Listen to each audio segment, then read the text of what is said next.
Hello and welcome to SKB Shorts. So yes, దాయాది జట్ల గురించి మాట్లాడకపోతే బాగోదు కాబట్టి వాళ్ళ గురించి కూడా మాట్లాడదాం. ప్రతి ఐసీసీ ట్రాఫీ వచ్చినా, మల్టీనేషనల్ ట్రాఫీ వచ్చినా కూడా ఇండియా అండ్ పాకిస్తాన్ని ఒకే గ్రూప్లో క్లబ్ చేయడం అనేది ఇంకా తెలిసిపోయింది. ఇంకే ముందు ముందు ఎన్ని వరల్డ్ కప్లు వచ్చినా కూడా అదే పరిస్థితిలా కనిపిస్తోంది. అండ్ ఈసారి వాళ్ళ స్క్వాడ్ చూసుకుంటే కనుక ప్రెడిక్టబుల్లీ పేస్ హెవీ స్క్వాడ్, కానీ వాళ్ళ బిల్డప్ టు T20 టోర్నమెంట్ ఏదైతే ఉందో చాలా బ్యాడ్గా ఉంది. సో ఆ బిల్డప్ ఏదైతే ఉందో, వాళ్ళ ప్రాక్టీస్ ఏదైతే ఉందో సరిగ్గా ఉందా లేదా, దాని తాలూకా ఛాయలు అనేవి ఎలా ఈ వరల్డ్ కప్ మీద పడతాయో let's get started.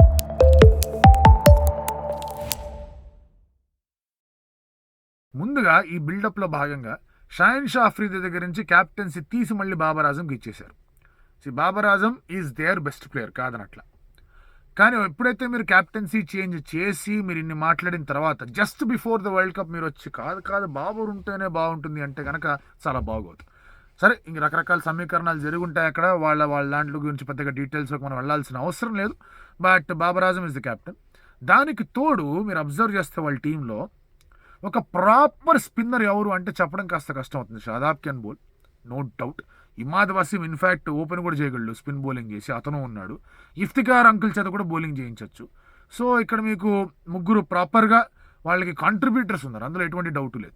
But face squad చూడండి ఒక్కసారిగా, just look at there first 4 in the pace. ఈ సైడ్ రిజర్వ్స్కి లేకపోతే స్క్వాడ్లో ఉన్న మిగతా వాళ్ళ గురించి కూడా వద్దు. షాహిన్ షా అఫ్రీది, నజీమ్ షా, ఆ తర్వాత హరీష్ రావ్ ఇస్ ఫిట్ అన్నారు. And then they got Mohammad Amir back. ఇక మొహమ్మద్ ఆమిర్ స్టోరీ గురించి ఇంక చెప్పేదే ఉంది. ఎట్లా వెళ్ళాడు, ఎక్కడెక్కడికి వెళ్ళాడు, ఎక్కడ అతనికి ఫిక్స్ అయింది స్పాట్, ఆ తర్వాత ఎక్కడి నుంచి బయటికి వచ్చాడు, వేరే ఎక్కడికి వెళ్ళి మళ్ళీ వచ్చాడు, ఇవన్నీ కూడా తెలిసిందే. సో ఈ నలుగురు they are top 4 are straight away walk ins to the squad లాగా కనిపిస్తుంది. అండ్ ఈ పేస్ హెవీ స్క్వాడ్తో వాళ్ళు ఎప్పుడు వెళ్తారు. And Pakistan in fact last time T20 world కప్లో కూడా సరే వాళ్ళు అనూహ్య రీతిలో వచ్చారు, సెమీస్కి వెళ్ళారు, అదంతా కరెక్ట్గానే కనిపిస్తుంది. కానీ they did do a fantastic job with their bowling unit. న్యూజిలాండ్ని సెమీస్లో ఓడించడం కానీ, ఇంగ్లాండ్కి అగేన్స్ట్గా వాళ్ళ బ్యాటర్లు లెట్ డౌన్ చేశారు, కానీ అక్కడ కూడా మంచి ఫైట్ అనేది ఇచ్చారు. Always they have that face with them, అది మాత్రం గ్యారంటీ కనిపిస్తుంది. సో అదే బౌలింగ్ నమ్ముకొని వచ్చారు. బట్ వాళ్ళ ప్రాబ్లం ఎక్కడ వస్తుంది అంటే వాళ్ళ బ్యాటింగ్. మీరు లిమిటెడ్ ఓవర్స్లో T20లో of course if you have strong bowling మీకు ఒక అడ్వాంటేజ్ ఉంటుంది. బట్ 50 ఓవర్స్లో వాళ్ళు ఎందుకు కోల్పోతున్నారు అంటే కనుక వాళ్ళ దగ్గర బౌలింగ్ లేదు, సార్ బ్యాటింగ్ లేదు, బెగ్ పార్డన్. బ్యాటింగ్ అనేది చాలా పూర్గా ఉంది. ఇప్పుడు అదే మనం ఇంకొంచెం ట్రంకేటెడ్ ఫార్మాట్ T20 గురించి మాట్లాడుకుని వాళ్ళ బ్యాటింగ్ గురించి మాట్లాడితే, ద మూమెంట్ వాళ్ళు బాబర్ అండ్ రిజ్వాన్తో ఓపెన్ చేశారో వాళ్ళు గాన్ కేస్. ఎందుకంటే మీరు ఫకర్ జమాన్ యూటిలైజ్ చేసుకోలేకపోతున్నారు, ఉస్మాన్ ఖాన్ యూటిలైజ్ చేసుకోలేకపోతున్నారు. దానికి తోడు వాళ్ళ వెనకాల మళ్ళీ అజమ్ ఖాన్ ఇలాంటి ప్లేయర్లు అందరూ కూడా ఉన్నారు. So Iftikhar can also bat, చాలా గట్టిగా బ్యాటింగ్ చేయగలడు, నో డౌట్స్ అబౌట్ దట్. కానీ మీరు కనుక ఒకవేళ సరైన రీతిలో ఆ T20 అప్రోచ్కి ముందుకు వెళ్ళాలి అంటే if Babar and Rizwan start, that's a big problem. మరి బాబర్ ఏమైనా నెంబర్ 3కి వస్తాడా? నెంబర్ 3కి వచ్చినా కూడా మళ్ళీ మీరు ఫకర్ జమాన్ని, మొహమ్మద్ రిజ్వాన్, ఆ తర్వాత మళ్ళీ ఉస్మాన్ మీరు కిందకి దించాల్సి వస్తుంది, ఆ తర్వాత ఇఫ్తికార్ని ఇంకొంచెం కిందకి దించాల్సి వస్తుంది. So are getting down and down and down. So వాళ్ళకి పరిస్థితి ఏమవుతుందంటే బాబర్ని పెట్టుకొని, రిజ్వాన్ని పెట్టుకొని దాని చుట్టూ టీం పెట్టాలంటే కష్టంగా మారుతుంది. లాస్ట్ T20 కాకుండా అంతకుముందు T20లో ఇండియాకి అగేన్స్ట్గా అది బాగానే వర్కౌట్ అయింది. బట్ ఆ తర్వాత మళ్ళీ వాళ్ళకి ఇబ్బందులు ఎదురయ్యాయి పాకిస్తాన్కి. ఇక లాస్ట్ T20లో ఇబ్బందులే ఉన్నాయి వాళ్ళకి, బౌలింగ్ బాగుండింది కాబట్టి. అండ్ అలాగే సౌత్ ఆఫ్రికా ఒక మ్యాచ్లో టాంక్ కొట్టారు కాబట్టి ఇంకా వీళ్ళు ముందుకెళ్ళిపోయారు. ఆ ముందుకెళ్ళిపోయి న్యూజిలాండ్ దొరికింది, న్యూజిలాండ్ కొట్టేశారు. Pakistan always gets the better of New Zealand. World ఛాంపియన్షిప్స్లో ఎప్పుడు కూడా పాకిస్తాన్ది పై చేయి ఉండేది న్యూజిలాండ్ మీద. చాలా రేర్గా న్యూజిలాండ్ పాకిస్తాన్ని కొట్టింది, ఎస్పెషల్లీ నాకౌట్స్లో. సో ఇటువంటి పరిస్థితుల్లో they have to figure out వాళ్ళ బ్యాటింగ్ అనేది ఎటువైపు వెళ్తుంది అని. ఎందుకంటే ప్రతిసారి మీకు బౌలర్లు టోర్నమెంట్ గెలిపిస్తారని గ్యారంటీ లేదు. ఎక్కడో అక్కడ one bowler has a bad day, వాళ్ళ టీమ్ బ్యాలెన్స్ అంతా కూడా పోతుంది. పైగా ఇప్పుడు వాళ్ళు ఏ ఒక గ్రూప్లో ఉన్నారో అని ఆలోచించుకుందాం. They are in India, Ireland, USA, Canada group. So ఇక్కడ ఇండియాకి అగేన్స్ట్గానే ఒక మార్కీ మ్యాచ్, ఒక full tension match.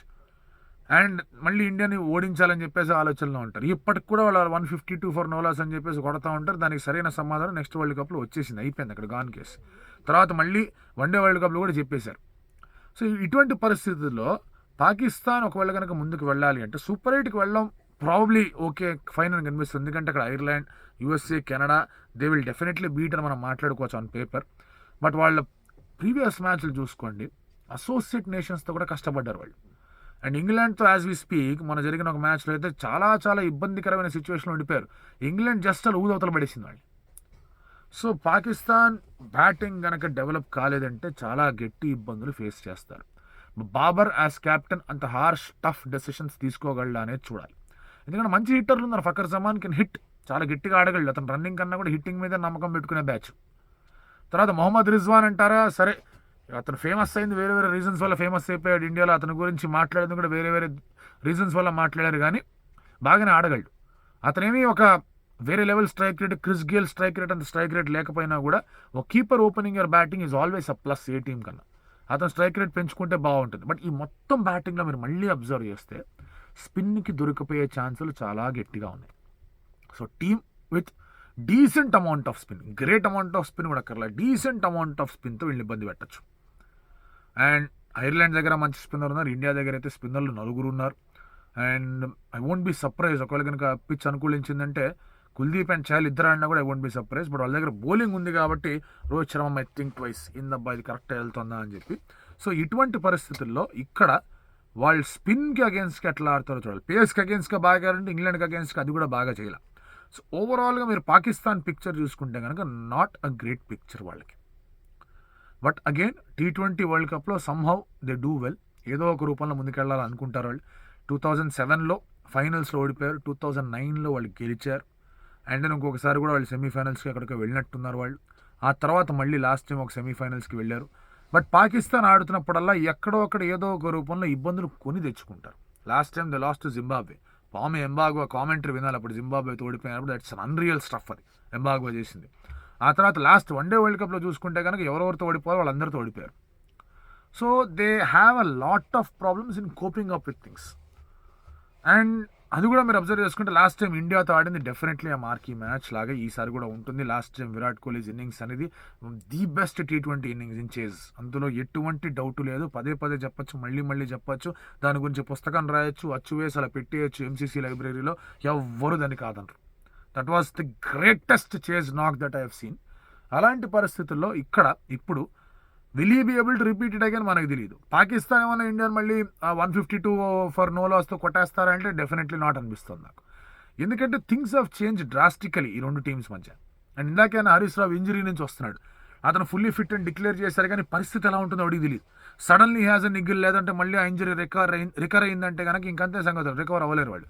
All the backup options ఉన్నా కూడా they will heavily rely on Naseem Shah, Shaheen Shah Afridi, Haris Rauf and అలాగే మహమ్మద్ ఆమిర్. మహమ్మద్ ఆమిర్ మళ్ళీ వెనక్కి వచ్చాడు. It's a good story, great story, comeback story, whatever story.